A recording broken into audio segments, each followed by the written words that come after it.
gadget play. Randall L. He can throw. He was a quarterback in college. And he's thrown a touchdown to Hines Ward in the Super Bowl.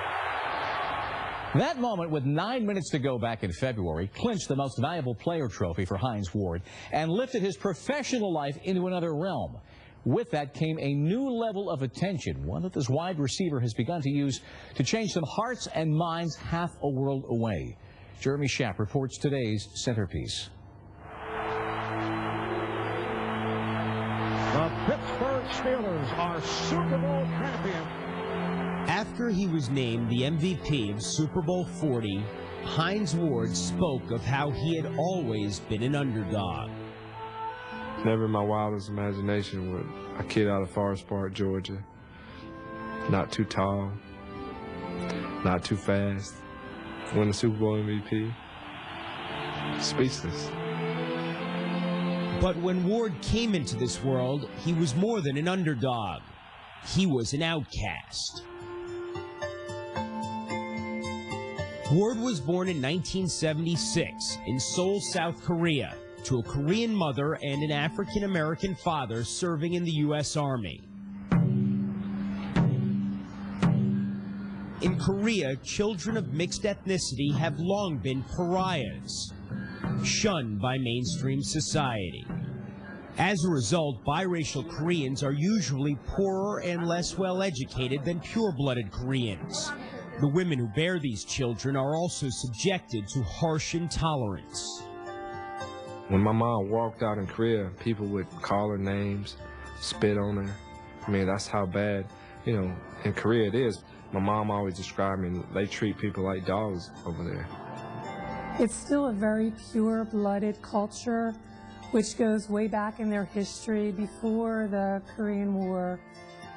Janet Mincer runs an organization dedicated to alleviating the impact of discrimination in Korea and around the world. It goes back to Confucian times, and then also the result of invasions of Japan, when there were mixed-blooded children, which they resented at the time. If you're not pure-blooded Korean, you face discrimination. Before Ward turned 2 years old, his parents relocated to Georgia, in large part because his mother wanted to escape the prejudices of Korea. She knew the lifestyle that I would have would be harder in Korea rather than coming to the States and giving me an opportunity to have a better life. I could be one of those kids over there right now, not given opportunities, and I owe her everything for that.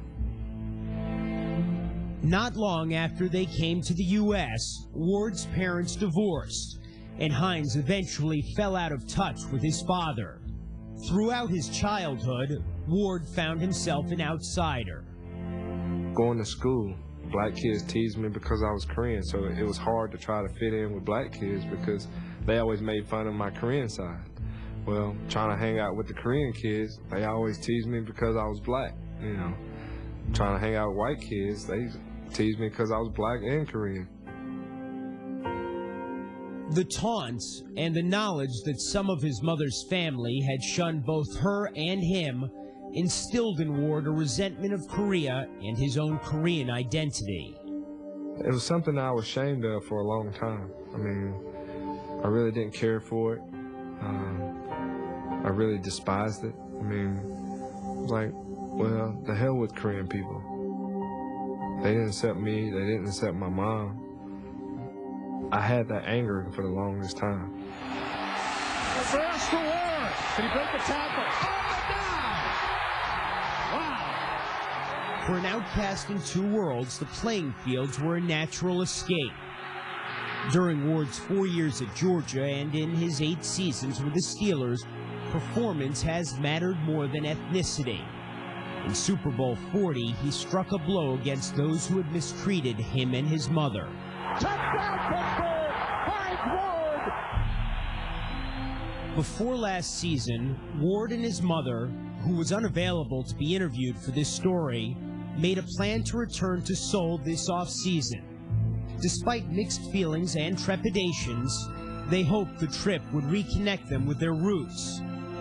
After Ward's MVP performance in the Super Bowl, the trip took on a different dimension. as the nation that had once ostracized them now celebrated them. I felt like a king. I mean, it was crazy. We get off the airplane and they got military guards and the media people, and you know, everywhere we went, it was, you know, like I got media coverage here and stuff, but I mean, you remember the Tiger Woods when all the crowd was walking behind him?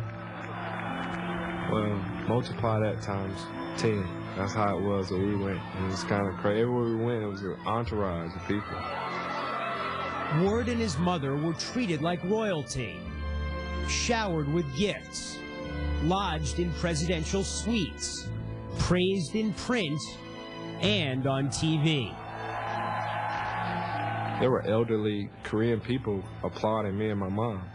For the elderly people in Korea to come out and applaud and say how much they really respect my mom and so proud of it, that was a good feeling for me deep down inside.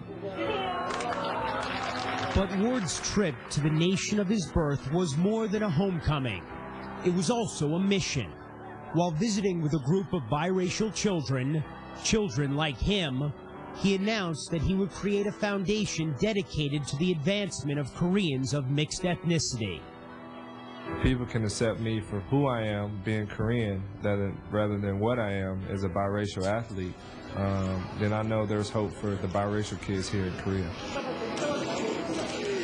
We can shed a light and help move forward in the future. That's why, you know, we're starting up foundations, my mom and I, just to go back and help biracial kids, because there might be a next Hines Award that's waiting in Korea, but they're never given the opportunity because of the way society views biracial kids over there. Lots of guys on the teams, we have our charities, we have our things we like to reach out and do.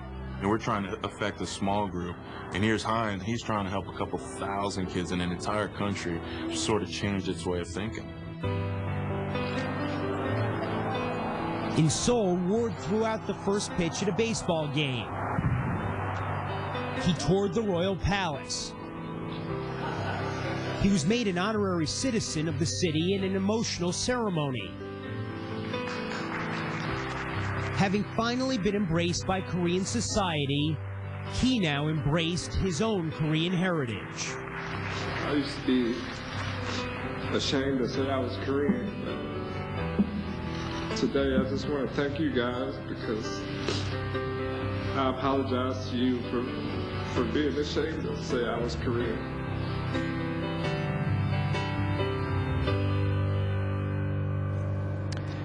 Ward's visit to South Korea sparked a national discussion about discrimination towards mixed-race individuals. But the laws there in Korea on nationality remain still based not on where one is born, but the nationality of one's parents, so that mixed-race children born in Korea are still not eligible for Korean citizenship. We are moments away, top of the hour. NFL Live will be by as we get